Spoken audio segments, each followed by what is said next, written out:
इस वीडियो में हम मत्स्य निरीक्षक फिशरीज इंस्पेक्टर FFI 24 भर्ती परीक्षा के लिए कंप्लीट सिलेबस के अकॉर्डिंग MCQs क्वेश्चंस अर्थात बहुविकल्पी प्रश्नों का अभ्यास करेंगे, प्रैक्टिस करेंगे।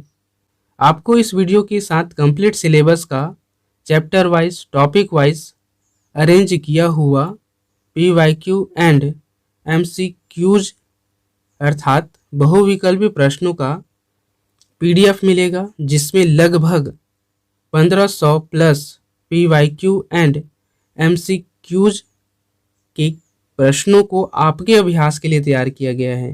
वीडियो को फिशरीज इंस्पेक्टर मत्स्य निरीक्षक के कंप्लीट सिलेबस को ध्यान में रख कर बनाया गया है। ये आपको वीडियो देखने पर स्वतः पता चल जाएगा। PDF का लिंक नीचे डिस्क्रिप्शन में मिल जाएगा, जो हमारे टेलीग्राम अकाउंट पर मौजूद है। चलिए स्टार्ट करते हैं।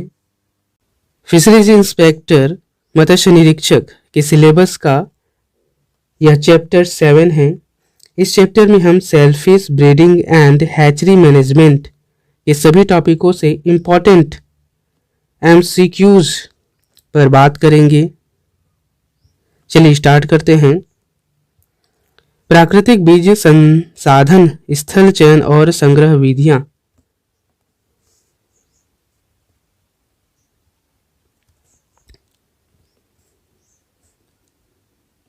पहला प्रश्न है, प्राकृतिक रूप से सेलफिश बीज कहां से प्राप्त किए जाते हैं? सेलफिश बीज जो है वो नदी और समुद्र तट से प्राप्त किए जाते हैं। सेलफिश बीज संग्रह के लिए सबसे महत्वपूर्ण कारक क्या है? तो यह उपयुक्त है पानी, तापमान, लवणता और पोषक तत्वों की उपलब्धता। ऑप्शन डी सही आंसर है। सेलफिश बीज संग्रह के लिए किस प्रकार के जल का उपयोग किया जाता है? तो यह है प्लास्टिक जाल, नायलॉन जाल, बांस की टोकरी। उपयुक्त सभी प्रकार के जाल का उपयोग किया जाता है। सेलफिश बीज संग्रह के लिए उपयुक्त स्थल का चयन करते समय क्या ध्यान रखना चाहिए? उपयुक्त सभी चीजों का ध्यान रखना चाहिए। प्रदूषण मुक्त हो, पर्याप्त पोषक तत्वों से हो और आसानी से पहुंच योग्य हो। उपयुक्त सभी चीजों का ध्यान रखना चाहिए। सेलफिश बीज संग्रह की सबसे आम विधि क्या है? सबसे आम विधि है उपयुक्त सभी हाथ से संग्रह जाल का उपयोग और विशेष प्रकार के उपकरणों का उपयोग। ऑप्शन डी इसका सही आंसर है। अब बात करते हैं किसके बारे में? तत्वपूर्ण सेलफिश का जीवन चक्र। पेनियस मोनोडोन का जीवन चक्र कितने चरणों में पूरा होता है? इसका जीवन चक्र जो है वो 5 चक्रों में पूरा होता है। ऑप्शन बी इसका सही आंसर है।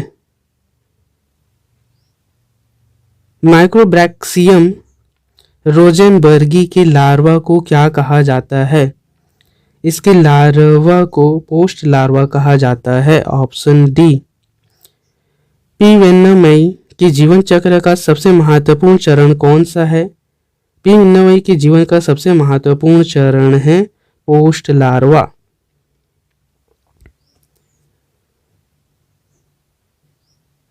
स्काइला सेरेटा किस प्रकार का क्रस्टेशियन है? स्काइला सेरेटा जो होता है वो घोंघा प्रकार का क्रस्टेशियन होता है। नहीं, एक मिनट। स्काइला सेरेटा एक केकड़ा प्रकार का क्रस्टेशियन होता है। ऑप्शन बी इसका सही आंसर है। ठीक है, थोड़ा मिस्टेक हो रहा था। इसका आंसर क्या है? केकड़ा प्रकार का क्रस्टेशियन है scylla serrata. Question number 5, P indicus के लार्वा किस प्रकार के वातावरण में विकसित होता है? पी इंडिकस लार्वा जो है वो समुद्र की पानी में विकसित होता है। नेक्स्ट टॉपिक है sexual maturity and breeding season of different species. पीलियस मोनोडोन किस उम्र में यौन रूप से परिपक्व हो जाता है? किस रूप में परिपक्व रूप से यौन हो जाता है? यह 6 से 7 महीने परिपक्व रूप से यौन हो जाता है। माइक्रोबैशियम सोरेनबर्गी का प्रजनन मौसम आमतौर पर क्या होता है? यह होता है मानसून के दौरान। पी वेन्ना मई के प्रजनन के लिए सबसे उपयुक्त तापमान क्या है? इसके लिए ये 25 से 30 डिग्री सबसे उपयुक्त तापमान है। साइला सेरेटा में मादा केकड़े कब अंडे देते हैं? ये निम्न ज्वार के दौरान देते हैं। पी इंडिकस का प्रजनन मौसम किस पर निर्भर करता है? ये प्रजनन मौसम जो है वो किस पर निर्भर करता है? 1 मिनट, यहाँ कुछ मिस्टेक हो गया है। जो साइला सेरेटा में मादा केकड़ा कब अंडे देता है? साइला सेरेटा में जो मादा केकड़ा होता है वह उच्च ज्वार के दौरान अंडे देता है। ऑप्शन ए इसका सही आंसर है। नेक्स्ट क्वेश्चन है, पी इंडिकस का प्रजनन मौसम किस पर निर्भर करता है? इसका प्रजनन मौसम तापमान, लवणता और खाद्य उपलब्धता तीनों पर निर्भर करता है। ऑप्शन डी इसका सही आंसर है। नेक्स्ट बात करते हैं। नेक्स्ट है breeding and hatchery management of penaeus and crabs. पहला प्रश्न है, पेनियस झींगा के प्रजनन के लिए सबसे महत्वपूर्ण पर्यावरणीय कारक क्या है? उपरोक्त सभी। तापमान, लवणता, प्रकाश की तीव्रता और ऑक्सीजन की मात्रा सभी निर्भर करता है। नेक्स्ट क्वेश्चन, केकड़ों के लार्वा को हैचरी में किस प्रकार का भोजन दिया जाता है? ये है शैवाल और रोटिफर प्रकार का भोजन दिया जाता है। पेनियस झींगा के मेटिंग के लिए किस प्रकार के टैंक का उपयोग किया जाता है? ये है गोल टैंक का उपयोग किया जाता है। केकड़ों के हैचरी में लार्वा की जीवित रहने की दर को बढ़ाने के लिए क्या आवश्यक है? उपयुक्त सभी। गुणवत्ता, उचित भोजन और रोग नियंत्रण सभी आवश्यक है। पेनियस झींगा की मादा को अंडे देने के लिए किस स्थिति की आवश्यकता होती है?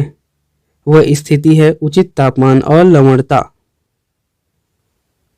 नेक्स्ट टॉपिक है breeding and hatchery management of lobster and mussel. पहला प्रश्न लेते हैं इससे,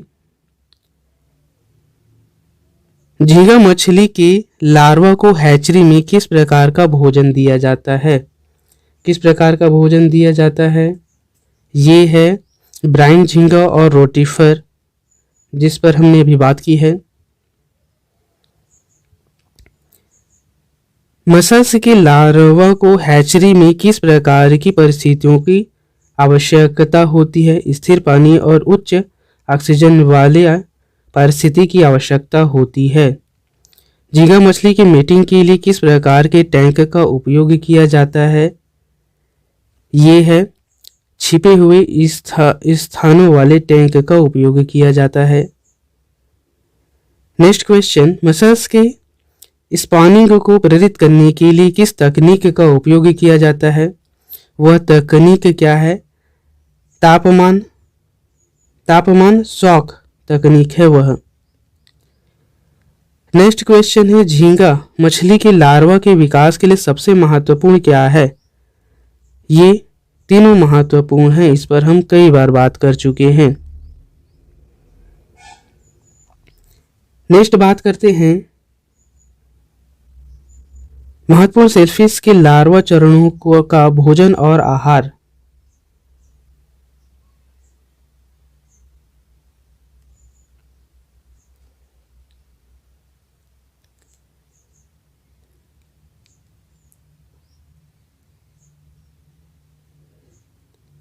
एक मिनट, यहाँ पर थोड़ा सा मिस्टेक हुआ है।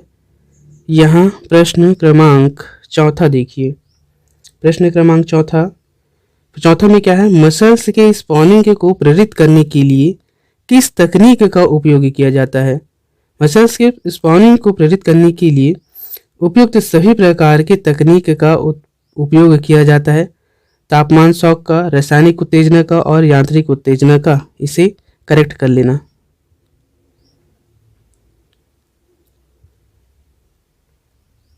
नेक्स्ट बात करते हैं, ये हो चुका था, ठीक है, उपयुक्त सभी आएगा इसका। नेक्स्ट बात करते हैं महत्वपूर्ण सेलफिश के लार्वा चरणों का भोजन और आहार। Food and feeding of larva stages of important shell fish. पहला प्रश्न, पेनिस झींगा के जुआ लार्वा को किस प्रकार का भोजन दिया जाता है। डाइटम और सवाल है इसका आंसर। केकड़ों के मेगालोपा लार्वा को किस प्रकार का भोजन दिया जाता है। तो मेगालोपा लार्वा को ब्राइन झींगा और छोटे क्रस्टेशियंस का आहार दिया जाता है। झींगा मछली के फाइलोसोमा लार्वा को किस प्रकार का भोजन दिया जाता है। ये जूप्लॉन्क्टन प्रकार का भोजन दिया जाता है। मसल्स के वेलिगर लार्वा को किस प्रकार का भोजन दिया जाता है। फाइटोप्लैंक्टन प्रकार का भोजन दिया जाता है। अगला है, सेलफिश के लार्वा के आहार में किस प्रकार का पोषक तत्व होना आवश्यक है। तो यह है उपयुक्त सभी प्रकार के तत्व शामिल होना आवश्यक है। The link of our Telegram account is given in the description box. From there you can download the PDF of this video. If you have any question or any advice, please write to us in the comments so that we can get feedback and try to improve further. You to support us, subscribe to the channel, turn on the bell icon so that you can get notification for new videos. Like the video and share it. See you in the next video. Have a great day.